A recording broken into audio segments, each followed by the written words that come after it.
Dieu. Bonjour, serviteur de Dieu. Bonjour Blessing, Merci d'être avec nous. le plaisir est partagé. Merci aussi de me recevoir. D'accord, ben, c'est nous qui vous remercions surtout. Alors, on va parler de on ne pêche pas contre Dieu. Quelqu'un Oui, va dire, mais on parle de quoi encore? oui, absolument. C'est l'objectif, il faut qu'on se pose sur des questions et nous sommes Ouais, à rectificatif. En fait, je voudrais essayer de faire comprendre à nos frères que nous avons toujours entendu que quand nous péchons, c'est contre Dieu qu'on pêche, on pêche contre Dieu. J'étais en train de réfléchir et je me suis dit, mais pourquoi dit-on qu'on pêche contre Dieu? Parce que si le mot péché, le mot qui a été traduit en français péché signifie manquer le but, ce serait un peu bizarre qu'on dise je manque le but contre Dieu. J'ai envie de dire aux gens, le Seigneur a créé le monde et il a établi des principes de sécurité pour l'homme. Et il a demandé à l'homme de respecter ces principes de sécurité. Donc, l'homme a désobéi aux principes de sécurité, ce qui l'a amené à manquer le but. Donc, c'est l'homme qui manque le but et ce n'est pas Dieu. Donc, d'accord. l'homme désobéit aux principes de sécurité pour manquer le but pour lequel Dieu l'a envoyé sur la terre. C'est pourquoi je dis qu'on ne pêche pas contre Dieu. On pêche On pêche contre contre nous-mêmes. nous-mêmes. D'accord. Je dis par exemple, les feux de signalisation sont là. Et on a dit quand vous êtes au vert, vous passez. Mais quand vous êtes au rouge, vous vous arrêtez. Vous dites non, c'est trop de nous demander que de s'arrêter 30 secondes ou 45 secondes à un feu rouge. Donc moi je viens, je passe. Alors que les caméras sont là, hein.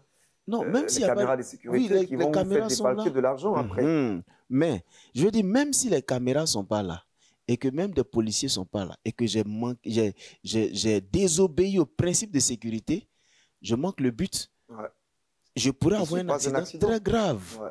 Je pourrais mourir. Mm. Mais est-ce que c'est contre les policiers, c'est contre ceux... Et si je ne suis pas mort, on va encore me prélever de l'argent parce que j'ai fait quoi? J'ai désobéi à un principe. Mm. Donc pour moi, péché, c'est en fait, c'est un processus qui part de la désobéissance au principe de sécurité de Dieu qui nous fait manquer le but. Ouais. Si on comprend ça comme ça, on ne fera pas d'effort pour pouvoir respecter les règles. Parce que si je comprends que respecter une règle, c'est pour moi, c'est pour ma sécurité, ma propre sécurité, alors on ne va pas me faire prier pour que je respecte cette règle. Mm. Quand je suis dans la maison et puis mon père dit, je veux que tu entres à 21h, c'est un principe de sécurité qu'il place. Mais quand je désobéis à ce principe, c'est vrai, ça lui fait mal. Mais qui manque le but? Si tu as été agressé dehors, si tu as été tué, qui a subi les conséquences? Ouais. Donc, quand on dit c'est contre Dieu qu'on pêche, mais on va pas, je veux dire, on va pas se sentir même obligé de faire quelque chose parce qu'un Dieu qu'on ne voit pas, et puis on dit on pêche contre lui, ça n'a pas de sens. Ouais. Ça n'a pas de sens. Donc c'est pourquoi il dit on ne pêche pas contre Dieu. On Mais pêche contre on nous-mêmes. pêche contre nous-mêmes en désobéissant au principe de sécurité établi par Dieu. La preuve en est que dans le jardin d'Éden, Dieu a dit à Adam, tu ne mangeras pas de ce fruit. Pourquoi? Oui, parce que. Maintenant, lui, il s'en va. Quelqu'un d'autre vient lui dire, Dieu lui-même sait que si tu manges, tu vas avoir les yeux ouverts, tu seras comme lui. Pourtant, il était déjà comme lui. Mm. Et il désobéit au principe établi par Dieu et il pêche contre lui-même. Pourquoi? Parce que la conséquence, c'est quoi? C'est que Dieu le sort de l'atmosphère, de cet environnement qui devait lui procurer la paix et la sécurité pour un environnement plus hostile. C'est pourquoi souvent il dit aux gens, quand Dieu veut bénir quelqu'un, il change d'abord son environnement. C'est clair.